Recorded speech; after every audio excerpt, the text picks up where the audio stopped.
Let me start my video.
Sorry, guys.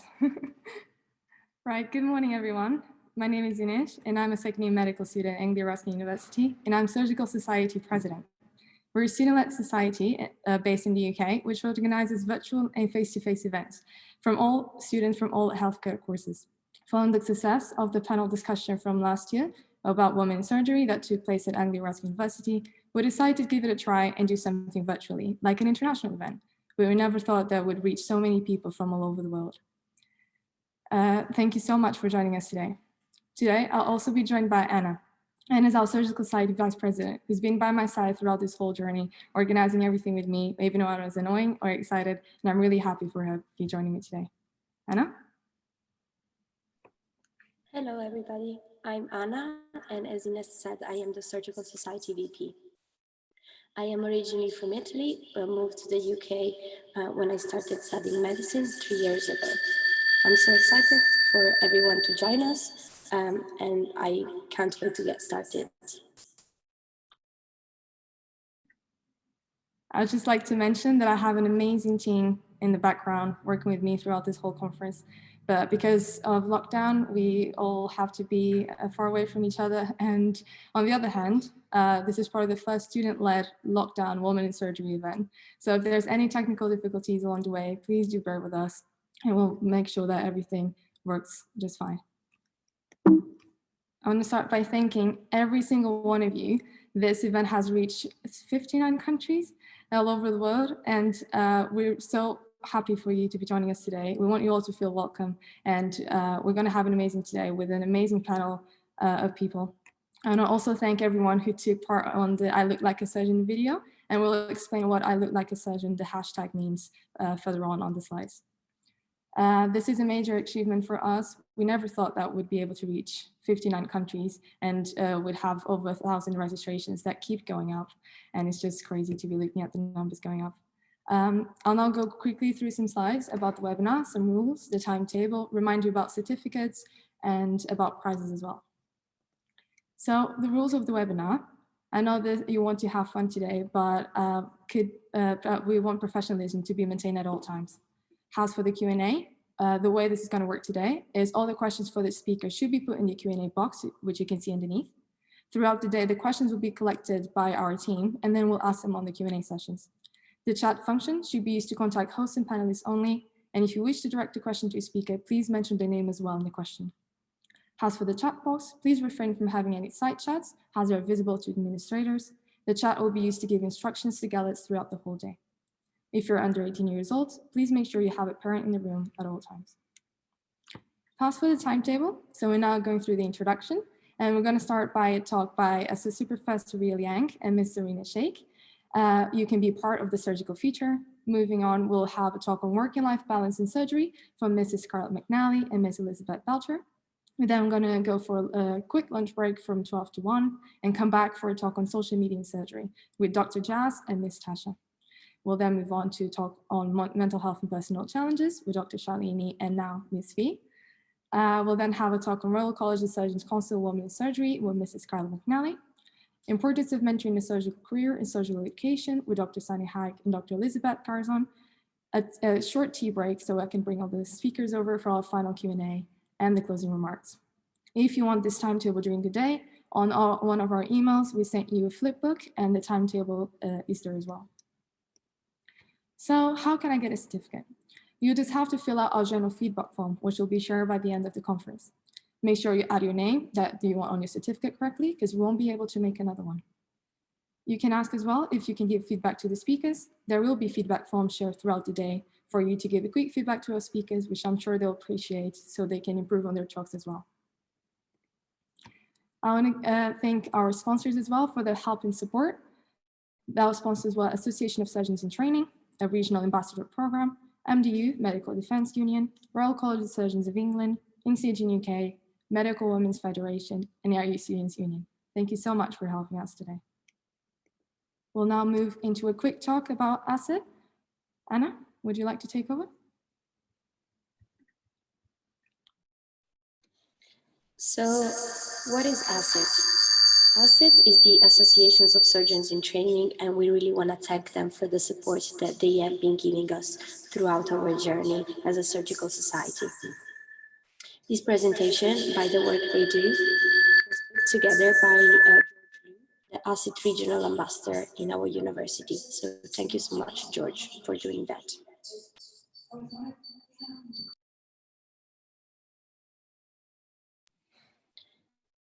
So Assoc is a registered charity and the second largest independent surgical specialty organization in the UK.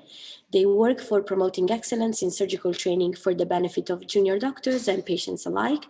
Assoc also represents the views of surgical trainees in very important councils, such as the Surgical Royal Colleges.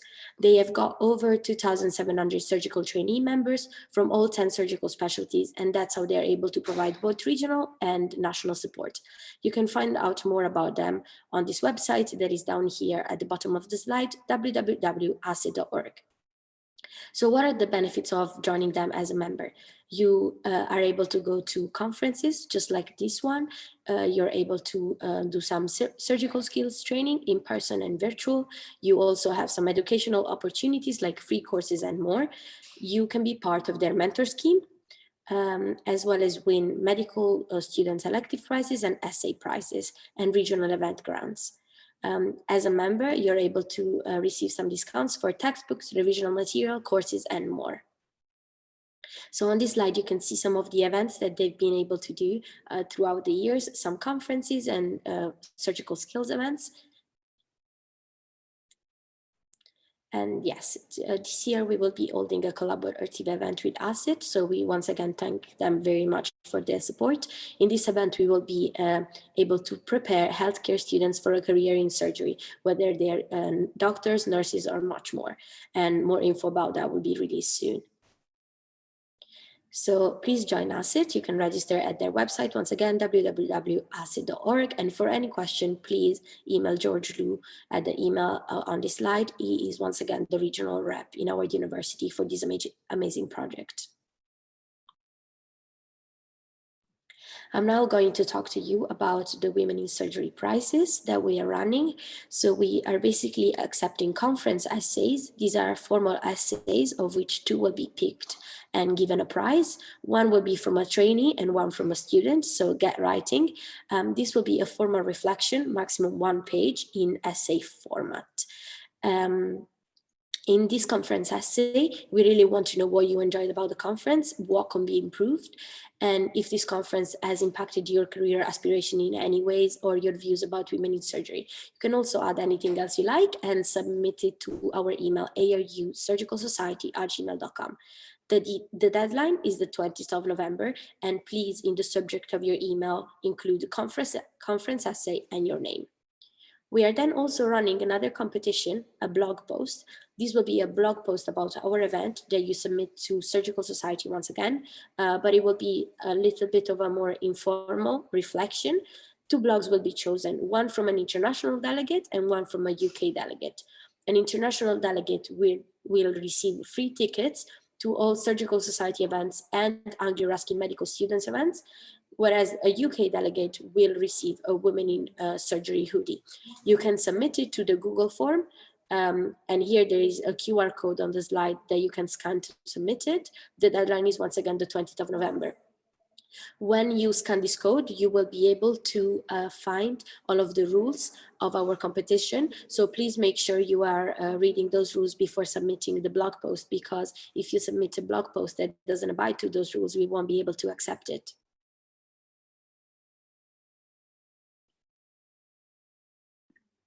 Thank you, Anna. I'd now like to explain you what this hashtag, I look like a surgeon, is. So on the 4th of April, 2017, Susan Pitt, an endocrine surgeon at the University of Wisconsin, saw a striking image on the New Yorker magazine of 4 women looking down with masks on the operating theater. She then gathered her friends in the conference of Orlando later on to then take the same photo, minus the masks and minus the being on the operating room. Pete tweeted out this photo that you can see, and she then challenged other women to go and do the same challenge. And this created this amazing movement that encouraged women from diverse groups, people of color, and other diverse groups that in these male-dominant professions to stand up and be visible. How they did it was just by posting a picture of 4 women or more on the operating theater with masks on, and they put the hashtag look like a surgeon. And until today, this movement has been encouraging women from all over the world to keep going and show that they also look like a surgeon. So do you also want to join our movement? During the day, tweet and retweet, post and share, put a story up about conference, join this movement as well, and show that you too look like a surgeon. And by tagging us in every post as well. Let's make ARU Women in Surgery even bigger. You can see our social medias underneath for both ARU Surgical Society and ARU MedSo. Okay. And now, with no further ado, I'd like to introduce you to our first 2 speakers who are going to be giving a talk on You Can Be Part of the Surgical Future. We'll have us join Associate Professor Rhea Liang, who is a general and breast surgeon and on the Gold Coast, surgical education analyst, surgical discipline lead at Bonn University, and chair of the RACS operating with respect education committee. And Miss Zaria S Shaikh, a consultant oral and maxillofacial surgeon in the southwest of England, a lifelong educator, advocate for women in surgery, and founding president of the UK Society of Women in Surgery, of maxillofacial women in surgery. Associate Professor Rhea Liang and Miss Zaria S Shaikh are champions for women and cultural change in surgery. They illustrate the value of global collaboration and awareness initiatives facilitated by social media. I'll now stop sharing and I'll allow them both to share as well. Give me a second. Now, how do I do this? Good morning and thank you.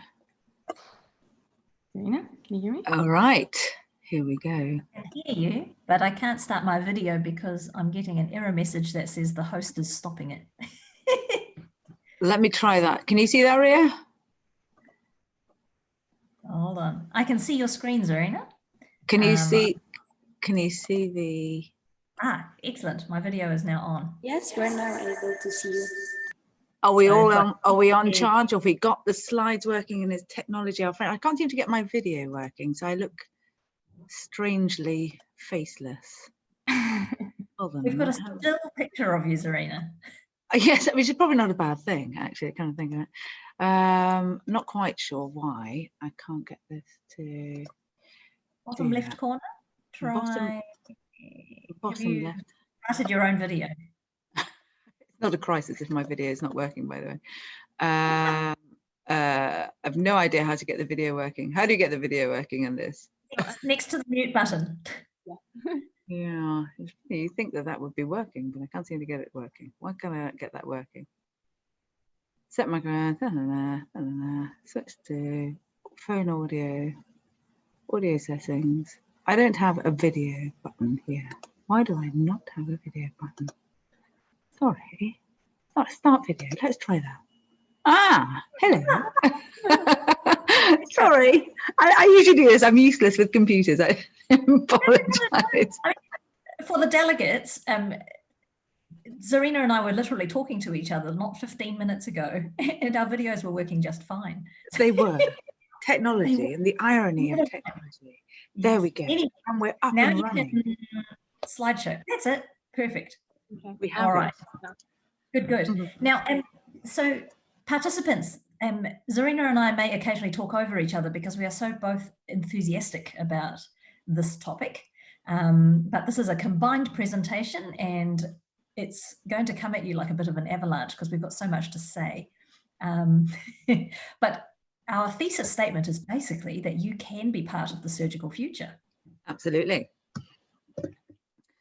And hopefully, although we're going to give you some statistics that may make you feel a little bit despondent at the beginning, it's a bit like a great movie. You've got to watch it to the end because we hope that we're going to empower you to love surgery as much as we do. Yes, yes. All right, onwards. Perfect. So you go first. Brief introduction about me. So I'm a general and breast surgeon on the Gold Coast of Australia. You can see on the map that I've put there, the little dot, we're on the far east coast of Australia. I am a surgical educator with both a bachelor's and a master's and a PhD underway in surgical education. I'm a mad advocate in diversity, as anyone who follows me on Twitter will know. And my formal role with the College of Surgeons, Royal Australasian College of Surgeons, is as chair of the Operating with Respect Committee, which is busy delivering education about respectful culture to the entire fellowship, regardless of gender. And as mentioned earlier, I'm a maxillofacial surgeon. I'm on the other side, so I'm the west coast of England, in the southwest. I've been an educator for most of my career and have been, like Rhea, an avid promoter of diversity. I'm one of those people, when I get something under my skin and I believe that something needs to change, I don't just sit back, I tend to do things. And so that initiated me being a co-founder of the UK Society of Women in Maxillofacial Surgery, which is going strong still. And the other thing that really interests me and I'm passionate about is advocating for minority groups. So I'm now part of the National Union, trying to be at the point where I can make change in that, and that's a space to watch in the future. Yeah. So we're going to talk a little bit about how we came to becoming consultant surgeons, because people think that we're lucky and we've got there, but actually the path, I decided when I was 5 I was going to be a maxillofacial, well, actually didn't decide I was going to be a maxillofacial surgeon, I decided I was going to be a surgeon. And my route, like many surgeons, has not been one of the whole world blowing a trumpet and going, this is a great surgeon to be. There were people along the way, and it's funny how it sticks. It's a bit like the questions you got wrong in an exam. The negative sticks with you much more than the positive, and you remember the words and they can influence you, but they didn't influence me enough, and I got there. And I just want to reassure you that you don't need to let the negative that you hear empower what you become. It is your dreams that drive you, and that's my journey. Yeah. So I'm exactly the opposite of Zarina in that I graduated from medical school wanting to be a GP. So I did not decide that I wanted to be a surgeon when I was 5. I knew I wanted to be a doctor. But anyway, and so my path into surgery was very serendipitous because my fiance had family in a tiny town called Rotorua in New Zealand, which, if anyone has been there, has got a tiny little hospital on the hill with a few little beds, surgical beds, and a few little medical beds, and 8 junior staff run the whole hospital. So we learned to operate out of necessity because we'd have to transfer anyone an hour and a half to get surgery otherwise. I passed the surgical primary accidentally because a mate who actually wanted to be a surgeon cajoled me into being his study buddy. And then after that, completely scuppered my chances of being a surgeon by going backpacking for a year, which is usually career suicide and surgery. And so, of course, everyone was muttering, no, she's not committed to surgery, they said. I came back and duly got selected. To this day, I think of that as a minor miracle. I'm not quite sure on what criteria I got selected, but I did. And then I again scuppered my chances completely by falling pregnant and having to deal with all the blowback about this is why we don't have women in surgery. But nevertheless, persevered, and here I am. Thank God. So, absolutely. So I love this diagram that you put up, Rhea. It's one of these things that pretty much epitomizes what we've just said, that somewhere in the middle, one way we were going to become surgeons, but our routes by no means were a straight line. And it's funny that the rainy periods sometimes and always lead on to a sunny period, but you have to believe enough in where you're going, don't you? It's not a straight line. Would you agree with that? Yes, yes. And so for those who are still medical students or at an early stage in your career, don't plan too much. You cannot say, in the next 4 years, I'm going to get this course, sit this exam and get a rotation at such and such hospital. Just put one foot in front of the other and follow your nose. Doors will open, doors will close, but you just keep moving forward and you will get there. Absolutely. That's what you've got to hold on to today. So when we look at the stats, gender representation in surgery in the UK, I don't think that it's just the UK that has this. I mean, we now have a staggering nearly 70% of our medical students are girls. Now, it doesn't mean that because there's more girls that suddenly there are more surgeons, and it does take some time to become a consultant surgeon. So it may be that over time that these numbers are going to get better. But what we see is an almost paradigm reversal of position and hierarchy as we get more senior, to the point where 88% of our consultant surgeons today are men, and a really pathetic 13.2% are women. Now that, as I said, there is a lag time in that, and I'm optimistic that that's going to improve, but it's got a way to improve yet. So we are seeing improving trends. You know, 1991, when I started on my journey at university, 94. So, you know, around that time, we were looking at about 3, maybe 4% of consultant surgeons being women. And so I grew up in a world of men. And, you know, now we're 2020, and yes, 13%, yeah, it's not good enough, but it's getting there. It's moving, isn't it? But we're nowhere near equality, and not equality, but certainly equity in numbers. And what we do see is that, you know, how do we empower change when we don't have good data? We really don't have good data. And I've sat there and scoured through the data that we have, and we have very poor data on ethnic representation, sexual orientation, on where less than full-time working has made progress from 2016, so nearly 5 years, and we still don't really know what progress we've made. So there's lots of information that we need to get out there. And really what we have to try and understand, knowing that it's actually not just being a parent and being a mother that lags, is a cause for the gender pay gap, but there's more factors in there. We need data to empower changing that. And so the 17% gender pay gap that we have in 2019, we need information to empower changing it. Yeah, and it's a very similar situation in Australia. So this is a little graphic from my paper that was presented when I published it last year in February. You can see the same phenomenon in Australasia. There's just over half women in medical school, and as you go up the seniority ladder, the proportion of women gets less and less. And what's striking about that pyramid is that in Australasia, at least, we've had parity between men and women at medical school for almost 20 years, more than enough time to train up a consultant. And so people say, oh, it's a pipeline, it's a lag effect, they'll come through eventually. The early signs are they are not coming through. Women are not coming through. So we have to look a little bit harder at that and not just expect that time will correct it. And so my publication was about the women who choose to leave and the reasons why they do so. And what we do know is that women leave surgical training at twice the rate of men, and that's a cause for concern. So there's not time in this presentation to go into it in any great detail, but the reference is there in the lower left corner if you want to pursue that. That's such an interesting parallel, parallel, that parity doesn't mean that you're going to suddenly see an ironing out. Yes. Interesting. Yes. That's exactly it.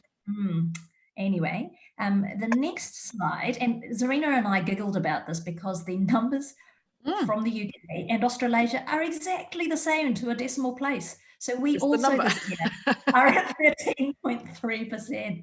Get that? Anyway, but as a percentage of the fellowship, we only achieved double digits 6 years ago. And we've done a little bit of modeling, which is not yet published, but at this current rate of growth, we will eventually achieve parity in 2052, by which time I'm going to be in my 80s. So it's not fast enough. We have to move the needle. The upshot of that is that you can see the population pyramid on your right there. A third of our female fellowship is within their first 5 years of fellowship. It is a very young fellowship. And this inhibits the number of women who are at that stage where they're ready to go into leadership positions. Because when you're a new consultant, you're looking for your first permanent jobs, you're dealing with the very large cognitive load of being a consultant for the first time, you're training the first juniors that you've ever trained, when it feels like yesterday you were a trainee yourself. You know, we can't expect all these very young women to suddenly take on leadership positions.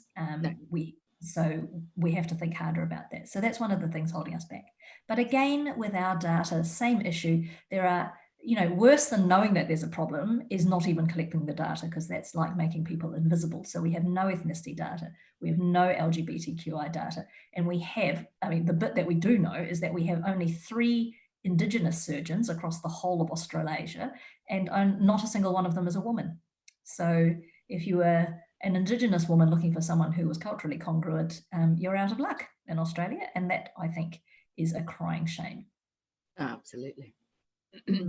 So when one looks at the journey it takes from the idea that you want to become a surgeon to actually becoming a consultant surgeon, it isn't that the path is the same for everyone. And we know that there's huge amounts of publication out there that talk about discrimination, about stereotypes, about the society in which we grow, our families that we grow within, that the biases in the conversation and the language that surrounds women isn't the same as the one that surrounds men in general.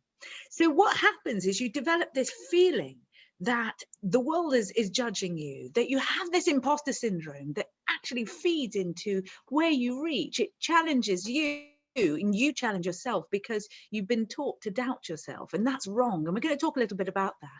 And actually when one looks at, we talk about glass ceilings, we talk about glass cliffs, and when we smash that, do we then face the same journey left at the other side? And the answer to that is no. We know that in today's world, the route to becoming a consultant surgeon is really set for people with a pathway that isn't challenging them. So what happens if you take a diversion, you take a bit of time out? Does the training pathway then offer you the same opportunities to rise to the same height at the other end? And the answer to that is no, not yet. And I say not yet because we started this conversation, and now is a time of change. It's a very empowering time. And the key, as we keep reiterating, is to talk about it and for evidence to be presented, the data to lie there, and people to ask the questions they need to. And so, yeah. Yeah. So this is a legal definition of discrimination, but actually we don't need the definition to tell us what it's about, because basically it's about treating a person less favorably on the basis of a protected characteristic, whether that's gender or something else. But what we'd like to think about is, what does it actually look like? Because it's been so normalized for a lot of us that you might not realize that some of the stuff that you meet on an everyday basis is actually discriminatory. Yes, now it's interesting. We hear the word microaggressions, don't we? We hear micro, but actually each individual assault, it has a macro effect on us, doesn't it? I mean, it's extraordinary how much it affects us all. And it starts to, it feeds into your brain like a worm. You start to think, you start to doubt yourself, don't you? But I love this slide that you put together here, because it starts about solution. Yes. So microaggressions as a term, it's called micro because these are behaviors that don't meet the formal threshold for reporting. So you could not write a report to HR or to any formal reporting system to say that you were being bullied or harassed, or, you know, please talk to the perpetrator. These are just tiny little aggressions. You know, you couldn't legally sue anyone for them, but nevertheless they have a macro effect. And so these are things that are common across everyone. Being mistaken for a nurse, or the corollary of that, which is the young male student next to you being mistaken for the surgeon.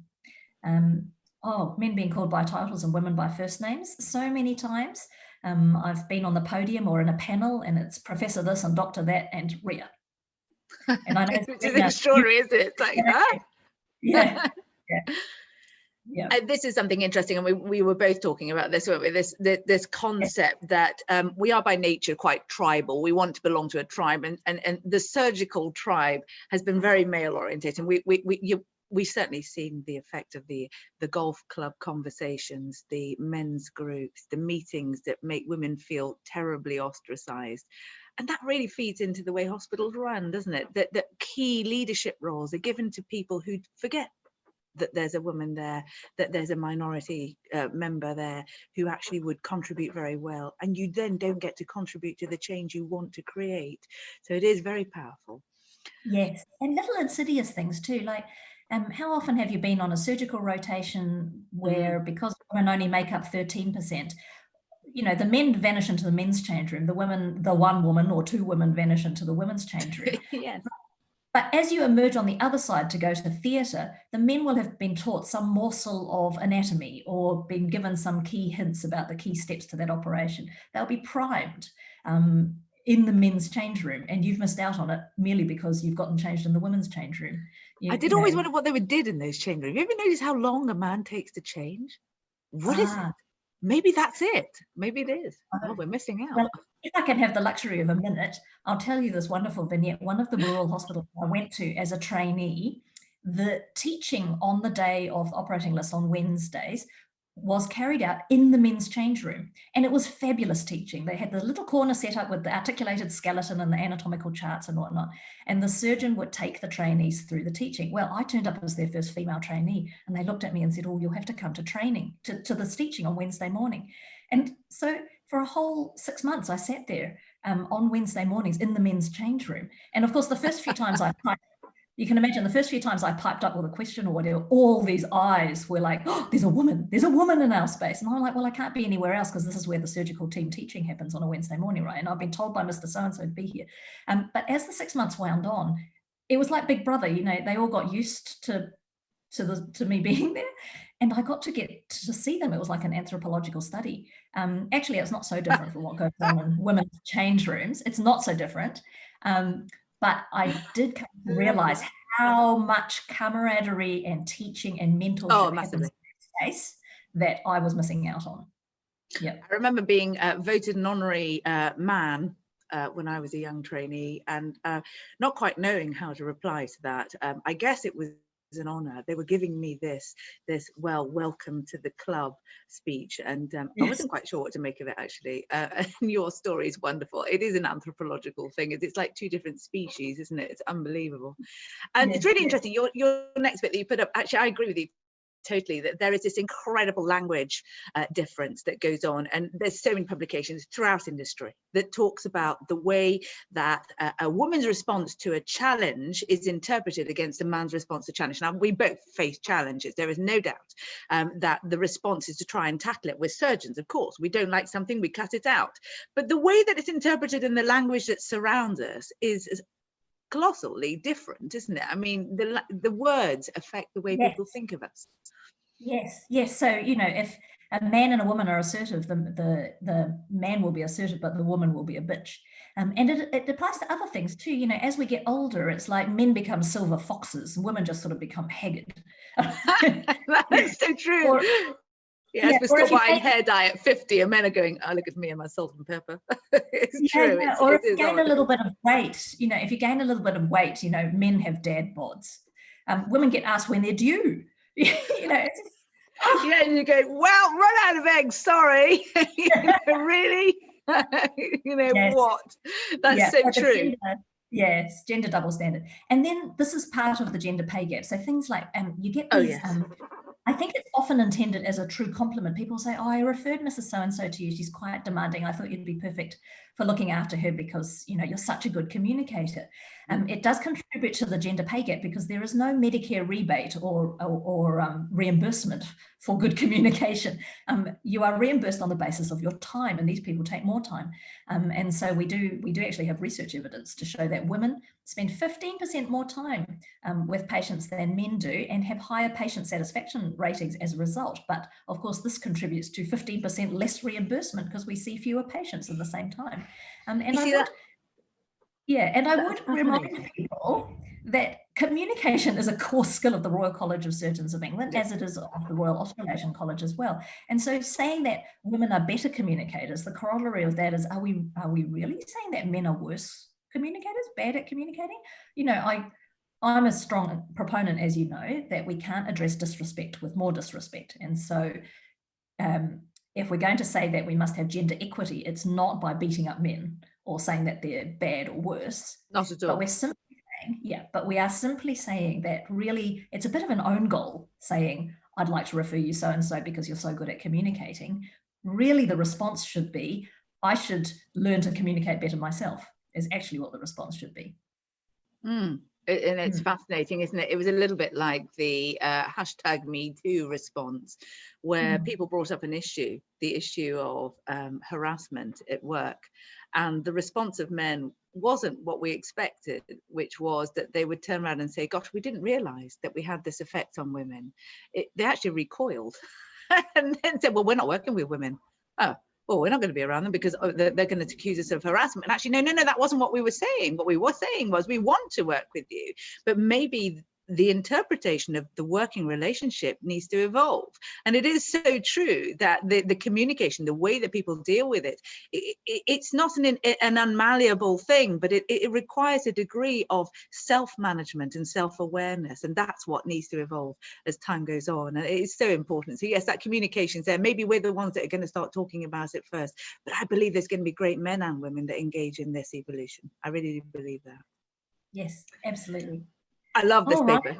I love this paper. Intersectionality. So really, we have to talk about intersectionality, and particularly because we've got so many people attending from so many different countries today, this will not be an unknown thing to you, although you might not have had the word to apply to what you're feeling. So Audre Lorde, the great civil rights activist, said there is no such thing as a single issue struggle because we do not live single issue lives. So she was railing against the fact at that time that Black civil rights had very much become male Black civil rights, and feminism had very much become white feminism in America.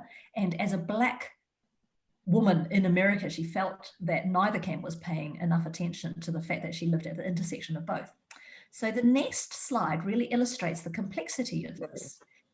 So really, the idea of intersectionality is, okay, if your only disadvantage is that you are a woman, then you do indeed have all the microaggressions experienced of being a woman, such as all the ones we listed on the previous slides. However, if you are also a person of color, or if you are of diverse sexuality, or if you were not schooled in an upper class school, or if you live remotely, which is a big problem in Australia because Australia is a very large landmass with only 25 million people on it. So, you know, if you are living more than 100 kilometres from the nearest metropolitan centre, for example, that can create incredible microaggressions and barriers.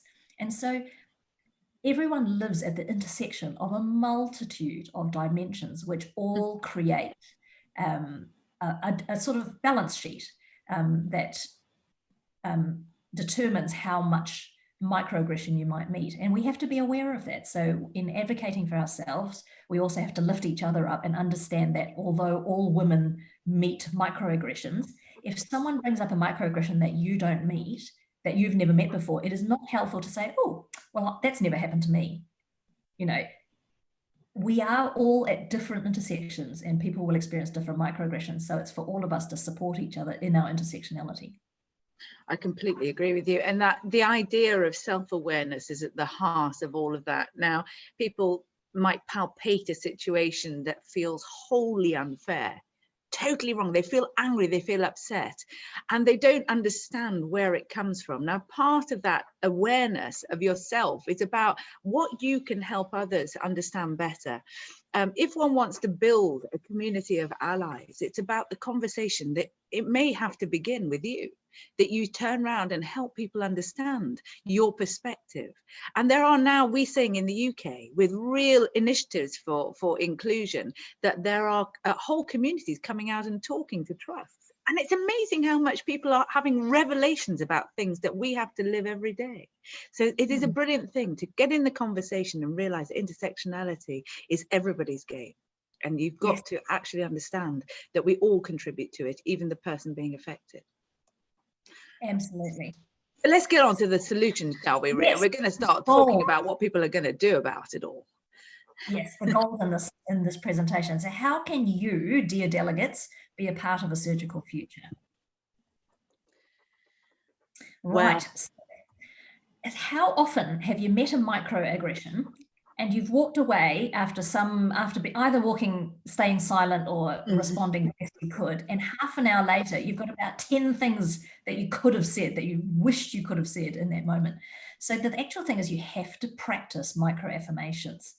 And I'll give you 4 simple ones that I like to use that can work for any situation, because sometimes you can't always tailor them to situation. Simply saying that's not cool or that's not acceptable anymore, you know, it's 2020, is often enough. The other one is to pretend that you're deaf. This works surprisingly well. Sorry, I didn't hear you. Could you repeat that? Or you can say, oh, it was quite noisy just in that moment. Could you say that a bit louder? Oh, that's excellent. I know, it's amazing how often it makes them stop long enough to think, oh, I don't know if I want to say that again. It's a brave creature that would say that twice. And that's the thing, isn't it? It is a brave and brazen creature that would say a rude thing twice to the face of the person who they aimed it at. And I agree. It's a very powerful and yet still quite subtly polite way of addressing it. And it's brilliant. It's a bit like a marriage, isn't it? You have selective deafness, but you can play on that. It's true. I think that's very true. Yeah. The other one, the next one is really useful for medical students and junior people in particular. It can be used at any level, but you can play on your junior level to kind of be the newbie. You'll be like, oh, maybe I missed something. What exactly do you mean by that? And you can play the innocent. Because in actual fact, sometimes you can be surprised. You may have honestly misheard it and it wasn't meant the way it was. But other times, if they actually try and explain their racism or sexism to you, that will pull them up short. They'll realize what they just said and how it came across. Absolutely. So that's another powerful one. And the last one is simply not to counter it, but restate why you're there. This is really important in your day-to-day work. So in the NHS, there's a lot of bullying, harassment, and discrimination, just aggression on a daily basis. So simply saying who you are and what you're there for. I'm the medical student, I'm here to learn. Or I'm the resident and, I'm the resident, I'm just here to request the scan that my consultant has approved, when you're getting blowback for that sort of thing. Just don't shoot the messenger. Restate your role and what you're there for and just stop there. We'll often redirect away from the aggression. Also remember that not all macro-affirmations are verbal. So a raised eyebrow, a funny frown, a sideways look, and particularly when you witness it. So when you're not the recipient of it, but you can see someone else getting ragged out in the corridor, just accidentally go and stand next to them or walk past as though you thought you might have heard something that referred to you, or walk between them as if in a busy theatre, walk between them to get something. Sorry, terribly sorry, I need something that's behind you. It just breaks it up, breaks the circuit, and can protect people.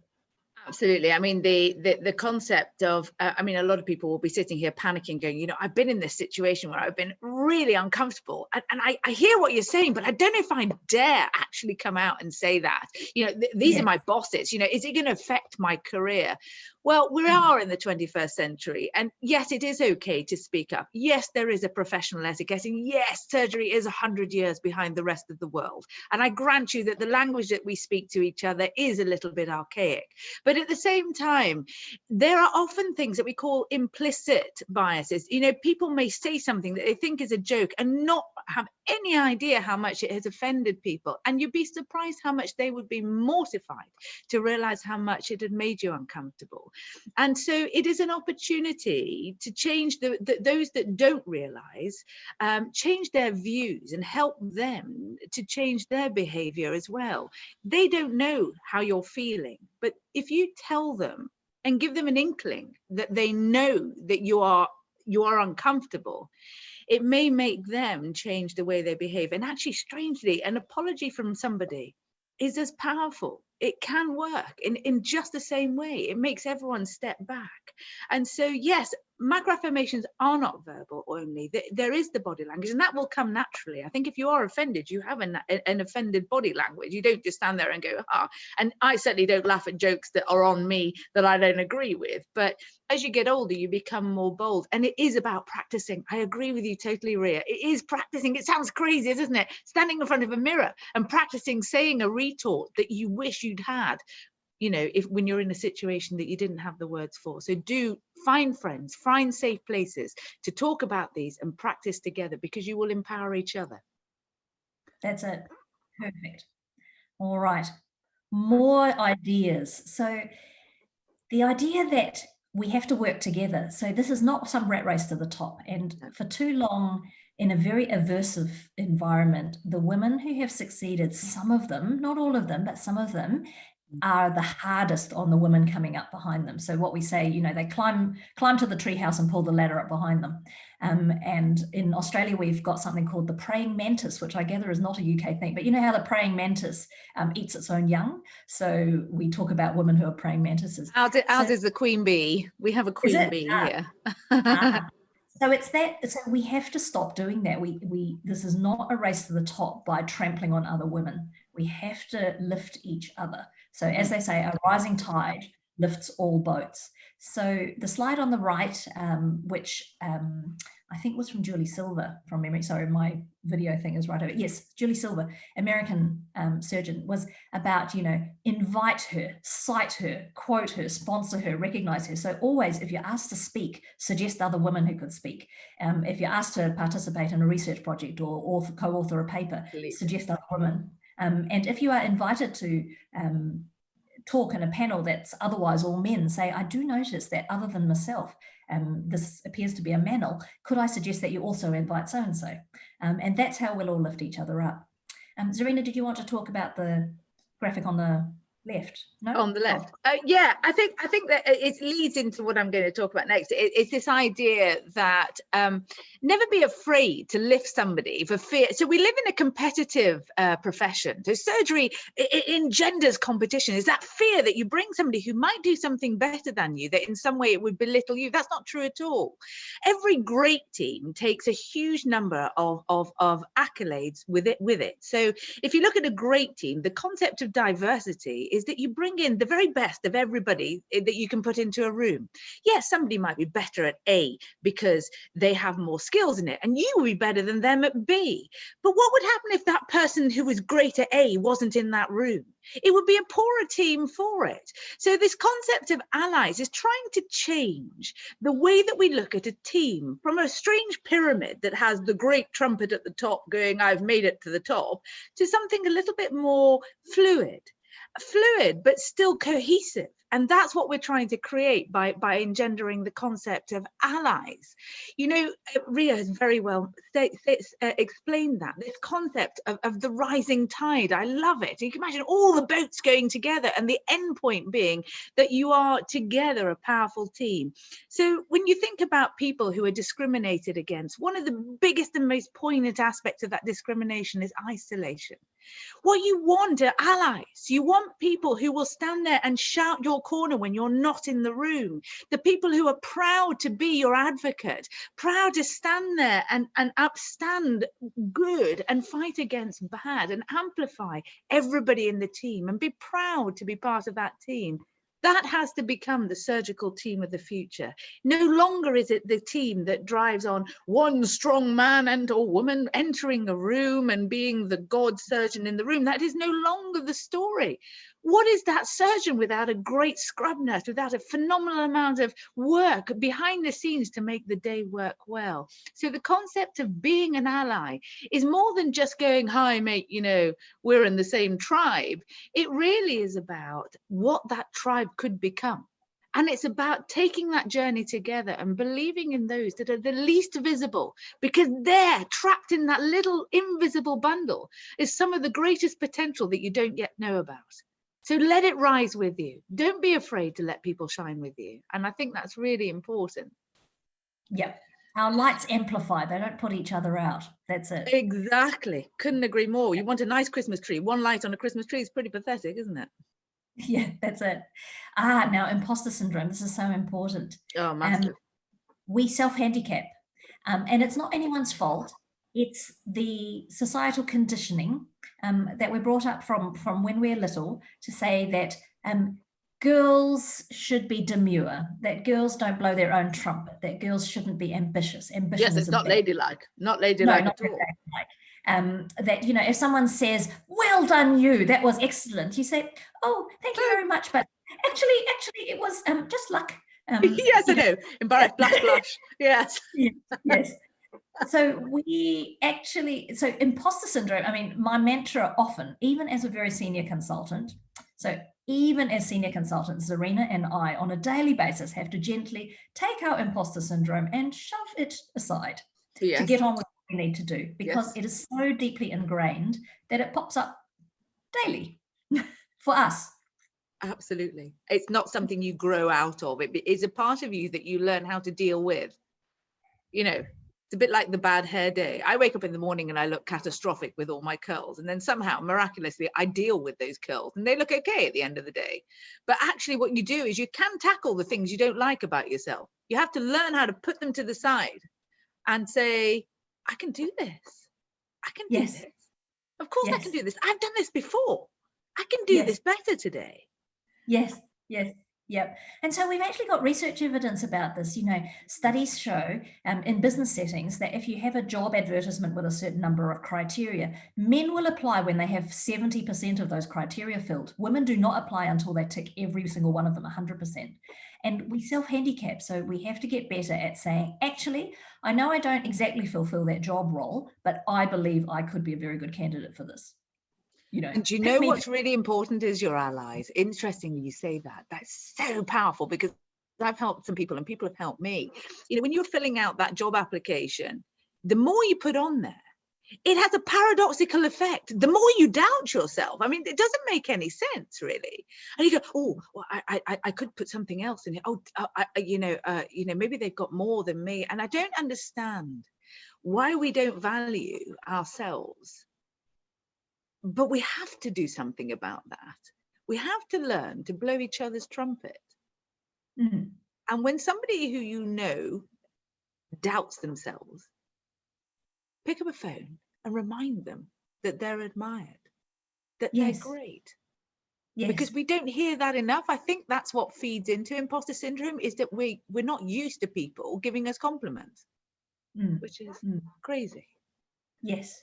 And I coach a lot on that imposter syndrome, in that people write references and say, can you have a look over my reference and see if that would be all right? And they say things like, women will say things like, I was a significant contributor to this project. And you're like, scrub that sentence out and actually write what you did. I initiated this portion of it. I completed this. My contribution to it was XYZ, not just, I was a significant contributor. And if you held a role like secretary, treasurer, whatever, write that down and exactly what it entailed. We are not good enough at blowing our own trumpet. The first sentence of anything we start with should start with why we deserve to be there. There's something strange. Men are very good at that, because they don't have, we're talking about this, that we have a lot of words to share. And so we put lots of words in there. We forget the ones that really count, that we deserve to be there, and we've done well. So be proud of that. I'm a great fan of that. It's so true. Yeah. All right. So the conversation, let's spread this conversation and word, as we say, where we met. Yeah. Well, we might be preaching to the converted, because, of course, a lot of the delegates in this conference saw the social media and registered for this conference through that link. Exactly. So I suspect we don't have to tell you. But if you are not already on social media, dear delegates, get on social media. Zarina and I have actually physically met. We might have by now if it weren't for COVID.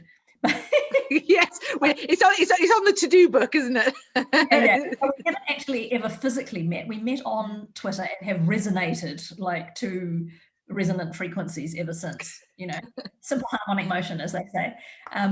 But it is fantastic for professional network. It's fantastic for people getting their work known.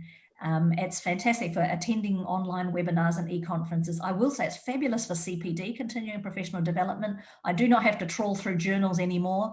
Once you start clicking on things and the algorithm figures out what you're interested in, the papers will just come to you. People will tweet them to you, and you can just click on the link. It's fabulous. Oh, and you get peer review with them as well. So underneath that link, you'll have 10 or more leading lights in your specialty discussing what it all means for practice. It's brilliant. It's odd. It is the ultimate community. And I know certainly from the ethnic minority point of view, we talk about where do we belong. There's the concept of belonging to a hospital, a country, a nation. But actually, to me, I now belong to social media. That's my country. And I think it's because there are no boundaries. If I have a question, I go to bed in the morning, I wake up to answers from the other side of the world. And I suddenly realized that there are people who get my perspective, who don't get my perspective, who might disagree. And I hear perspectives that I'm learning from. And actually, it is a huge family of people. And there's a few odd people there. But actually, in general, it's a phenomenal resource for our profession as surgeons, I would say. Yes, fabulous. It is the great leveler, isn't it? I like your description there. I think it's totally the leveler. Yes, you can engage as a medical student. They're very welcome in our groups. Occasionally, some medical student will say, "I don't know if I ought to be here because I'm just a little minnow." And of course, we all tell them, gently shove your imposter syndrome aside and come and talk to us about what you're interested in. It's brilliant. And campaigns. I Look Like a Surgeon is a perfect example of a campaign that has joined us all together. Exactly, and operate with respect. Mediated. It makes Yeah. people think twice about what they can do to change the culture around them. And culture is an interesting thing. Culture, discrimination, these are words that we fling around readily, but interestingly, where social media is powerful is it puts it into context. You hear the stories of people and you understand why each and every single one of us should be involved with this. Yes. But Yes. like But all brilliant things, they come with a caution sticker. there are cesspits not to fall into. Oh, totally. Yeah. It is an open forum. Certainly the GMC, the Royal College of Surgeons, all of them, they give you guidance on how to be responsible on social media, because once you've written these things, they're there and people can react to it. They can feel offended by it. They can feel upset about it. And we must never forget that we are doctors first, that we have a duty in society to upstand a certain professional etiquette and behavior. So that conversation has to be considerate. It doesn't mean that you can't put something that is controversial, but you have to be careful about how you will phrase that. And you have to be mindful that what you may write there will produce response, and you need to have in your armamentarium a considered response for that. Be respectful for different opinions. That's something that is a wealth of social media, but know the boundaries. Don't trip yourself up in trying to make things better. That would be a crazy thing to do. That's it. Always maintain confidentiality. If Totally. you're tweeting about an incident, you may think that just because you haven't named the patient, you've protected their confidentiality, but actually that patient may very well be, in fact, they're likely to be on social media themselves, and they may identify specific aspects of their case, which identifies them. So maintain your confidentiality. And what was the other thing? Oh, bots and trolls. You may get yes. You may get persistent people who will reply to every single one of your posts with something horrible. My mantra is, report and block. So report them to Twitter, because Twitter's actually not too bad at managing that sort of thing if they're being persistent. Escalate it. Absolutely. And then just block them, which means everyone else can see what they're saying, but at least it won't appear on your feed, which just is good for your own mental health. You do not need to give them the luxury of occupying your head rent-free, as they say. Exactly. It's your space. Own it. That's it. So anyway, our message for today. Yes. Well, have we done a good job in telling people that there's a lot to be done, but don't panic? I hope so. Definitely. And we are a generation. There is a generation behind us and a generation ahead of us that also have scalpel blades in their hands, and a generation that's yet to hold them. And I think, what's really, really important is that every single generation brings a different aspect to the world of surgery.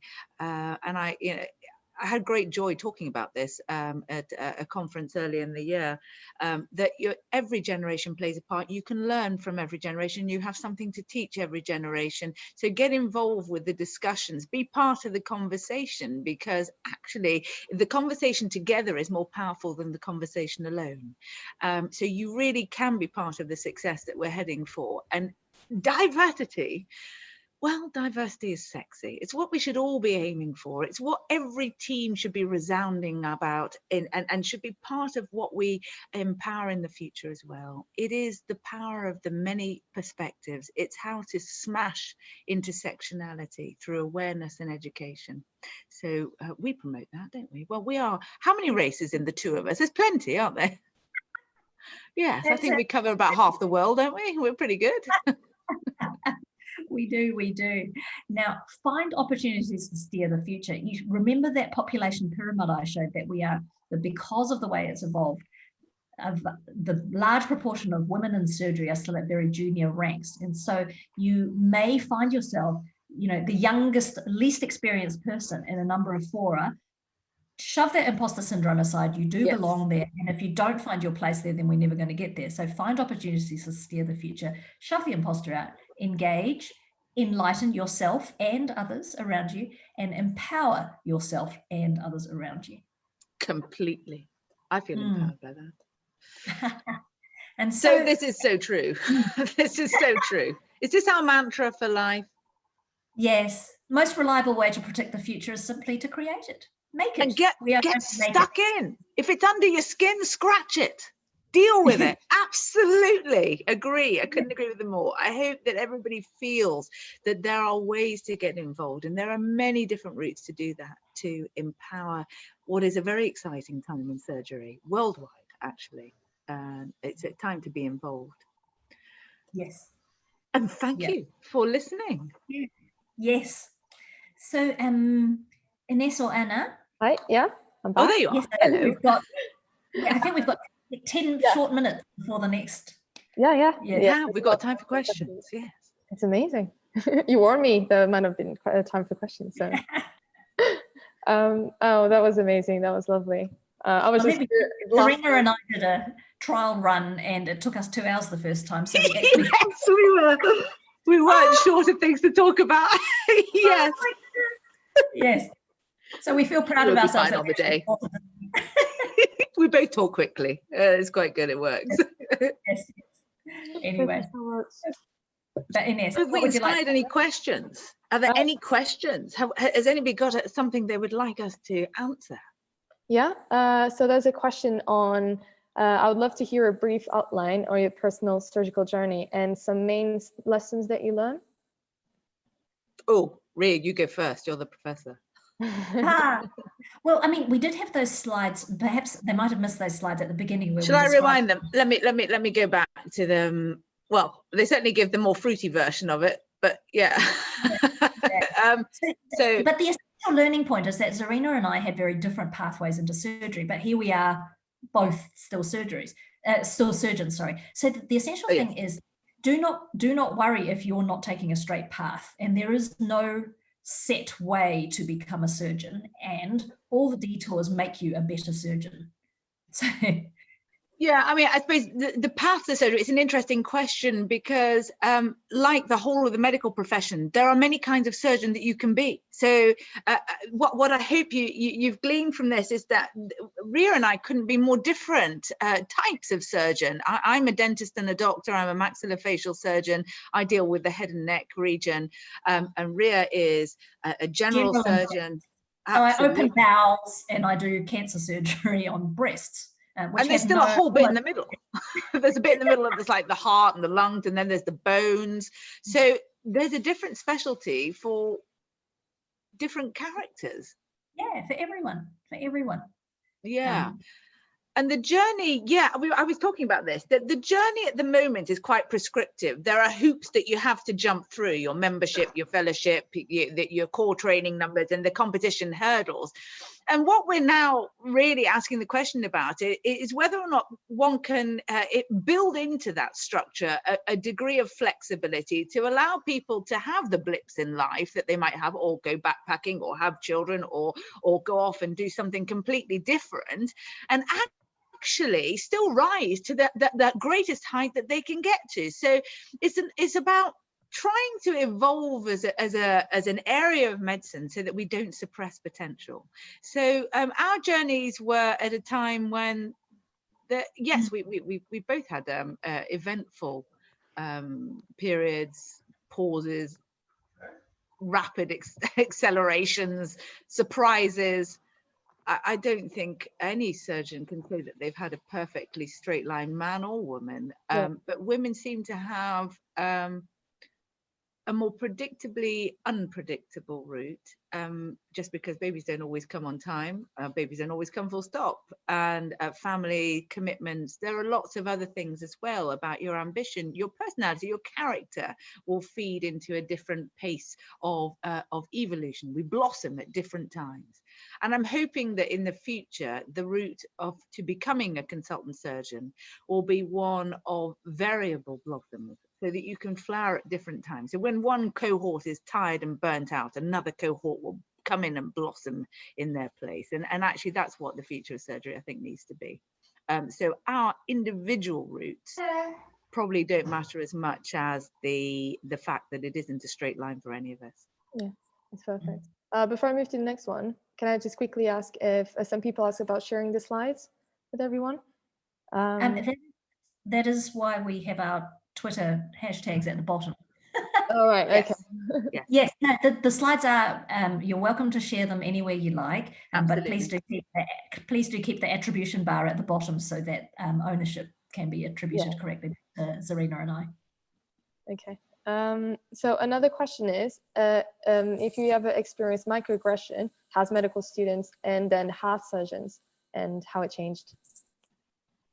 Do you want to go first, or you might go first? Well, I mean, as you can see from our slides, both of us experienced a significant amount of discrimination on a number of fronts, and a lot of it to do with gender things. You know, so Zarina, of course, if she was upset, was deemed to be bipolar, I think it was, wasn't it? Yes, I remember. Yes, and I remember walking once on a ward round, myself and another female trainee, and having 3 male seniors behind us going, "Nice bum cheeks, lovely," and thinking, don't say anything, do not say a word. I mean, today I would have turned around and said something, but it was at a time when you just couldn't. And so look, we've made progress. We're not in that era anymore. Maybe the #MeToo era really did change the way people talk to women, but yeah, we face microaggressions. We've palpated how small it can make you feel, and how much you have to cling on to your dreams and keep going no matter what throws itself at you. You're amazing and you're going to get there. So the microaggressions are, yeah, we've all got stories, and yeah, they sort of make a sort of sad comedy, don't they? You laugh and cry at them in synchrony.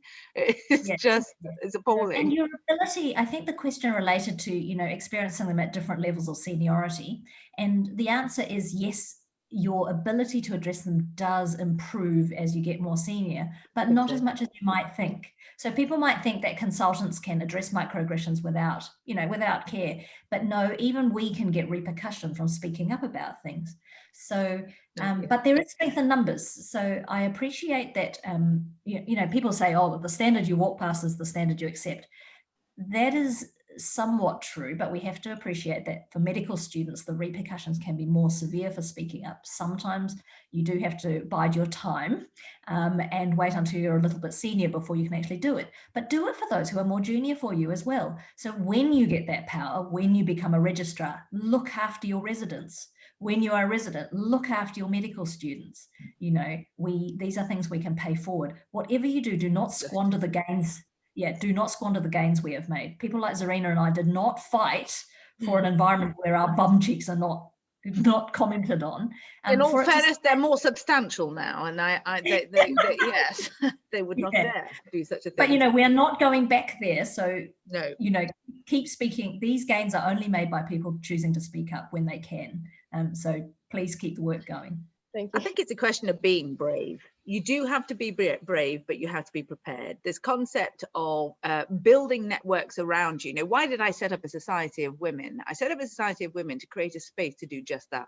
If you've had a really bad day, just let it out, because you're in a space where nobody's going to talk about it other than your friends, and they're going to give you help, and they're going to give you answers. And those and the concept of the level platform of leadership, setting up a society where there is no hierarchy, it was probably the most important thing for me when we set up the society, so that junior doctors could turn up and say, I've had a really crap day, and senior consultants would go, I've been there, and this is what you can do. And it works as a two-way thing, because we're in telling people what can be done today, knowing what happened in the days when we really couldn't. And it doesn't mean that everything's perfect now, but we're learning from each other. And that's what the level platform is about. And it's so important. Don't ever feel isolated. If you are, then look for groups that you can belong to, where there is a safe space to just have a bad day in. You know, it's okay to be in the middle of an operating list and feel small and be able to just message some friends and going, I hate how I'm feeling. Can you help me? And they'll be there for you, because that's what it's about. And so when you're bigger, you'll be there supporting others. As Rhea says, support those that are more vulnerable and younger than you, because you were there once too. I'm really passionate about that. I think it's really, really important. So well said. Absolutely. Thank you. Well, I think we have some time for a quick last question before I move to the next one. So I'm a GP trainee who left surgery 7 years ago at ST2 level, mainly due to letting imposter syndrome get the better of me. So I realized recently that it was a mistake and want to get back in. Am I insane to try and get back into breast surgery after 7 years hiatus? Was the question, you cut out, what, am I insane, did it say? Am I insane to try and get back into breast surgery after a 7-year hiatus? Am I sane? Well, of course you are. Insane. Safe, Oh. safe, isn't it? SAFE, safe. Oh, right, sorry. No, insane, I'm sorry, insane. Oh, insane. Oh, Am I no, crazy? she's not insane. He's asking, is she crazy? I'm like, no, of course not. Hey, I did dentistry before I did medicine. So I spent 7 years out before I came back into medicine. And I wasn't 102. I was one of the youngest consultants at 36. You know, you've had 7 years of knowledge and skills that will make you a better surgeon at the other end, because you will understand people more than we do. Yes. I would see that as an armamentarium, not a weakness. Yes. Sanity. Well, she's more qualified than we are. If she spent 7 years in psychiatry, I wouldn't know the answer to that. Well, I think general practice, I think it was general practice. But the thing is,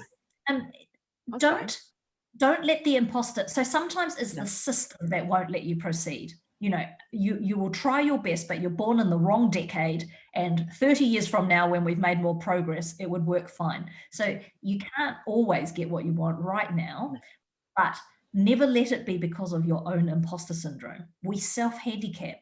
So knock on that door and see if it opens. If it opens, walk through it and keep walking until they tell you to stop.